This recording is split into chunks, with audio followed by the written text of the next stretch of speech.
पाकिस्तान के उप प्रधानमंत्री और विदेश मंत्री इशाक डार ने अमेरिकी राष्ट्रपति डोनाल्ड ट्रंप के उस दावे को खारिज कर दिया है जिसमें ट्रंप ने कहा था कि भारत और पाकिस्तान के बीच युद्ध विराम उनकी मध्यस्थता से संभव हुआ। कतर में अल जजीरा को दिए गए एक इंटरव्यू में डार ने पहली बार स्वीकार किया कि भारत ने कभी भी किसी तीसरे पक्ष की दखलंदाजी को मंजूर नहीं किया है। जब उनसे सवाल पूछा गया कि क्या पाकिस्तान तीसरे पक्ष की भूमिका के लिए तैयार था, तो डार ने जवाब दिया कि इस पर उन्हें कोई आपत्ति नहीं है, लेकिन उन्होंने साफ किया कि भारत का रुख हमेशा यही रहा है कि पाकिस्तान के साथ सभी विवाद पूरी तरह द्वीपक्षीय हैं और किसी बाहरी शक्ति की भागीदारी को स्वीकार नहीं किया जाएगा।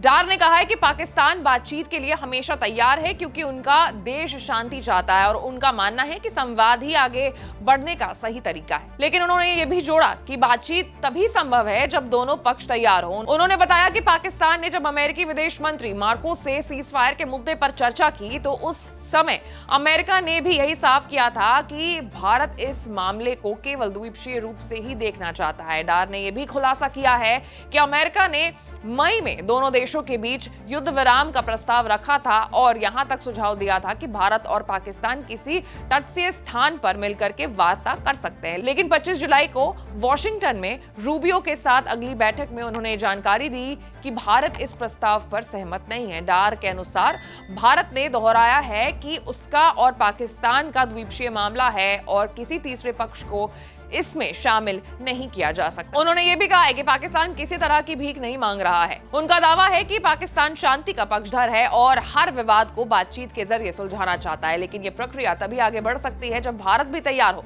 डार ने साफ किया है कि यदि भारत की तरफ से सकारात्मक संदेश मिलता है तो पाकिस्तान अभी भी संवाद शुरू करने के लिए तैयार है। इस बयान पर भारतीय राजनीति में भी प्रतिक्रिया सामने आई है। बीजेपी नेता अमित मालविया ने इशाक डार के इंटरव्यू को साझा करते हुए कहा है कि पाकिस्तान ने खुद स्वीकार किया है कि किसी तीसरे पक्ष ने भारत पाकिस्तान सीजफायर में मध्यस्थता नहीं की है। उन्होंने राहुल गांधी पर निशाना साधते हुए कहा है कि पाकिस्तान का झूठ और दुष्प्रचार फैलाना बंद होना चाहिए। गौरतलब है कि 22 अप्रैल को जम्मू कश्मीर के पहलगाम में आतंकियों ने हमला किया था जिसमें 26 लोग मारे गए थे। इसके जवाब में भारतीय सेना ने 7 मई को ऑपरेशन सिंदूर चलाया और पाकिस्तान में कई आतंकी ठिकानों को निशाना बनाया। यह संघर्ष करीब 4 दिनों तक चला। इसके बाद 10 मई को अमेरिकी राष्ट्रपति ट्रंप ने दावा किया कि उनकी मध्यस्थता से दोनों देशों ने सीजफायर पर सहमति बनाई है। ट्रंप ने बाद में कई बार कहा भी कि युद्ध विराम का श्रेय उन्हें ही जाता है। हालांकि भारत ने बार बार साफ किया है कि पाकिस्तान के साथ संघर्ष विराम आपसी बातचीत का नतीजा था और इसमें किसी तरह की कोई तीसरे पक्ष की कोई भी भूमिका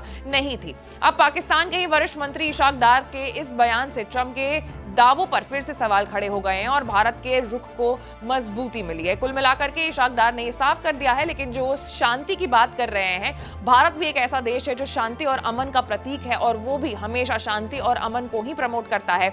लेकिन पाकिस्तान के पुराने कुछ रवैयों को अगर हम देखें, उनके पुराने कुछ हरकत को देखें, तो उनके एक्शंस जो है और उनके जो वर्ड्स हैं वो आपस में मेल नहीं खाते। आपकी क्या राय है कमेंट्स में जरूर बताइएगा और ऐसे तमाम बड़े खबरों से अपडेटेड रहने के लिए आपको हमारे चैनल को लाइक, सब्सक्राइब और शेयर करना होगा। मैं थी आपके साथ आशीष सिंह आनंद।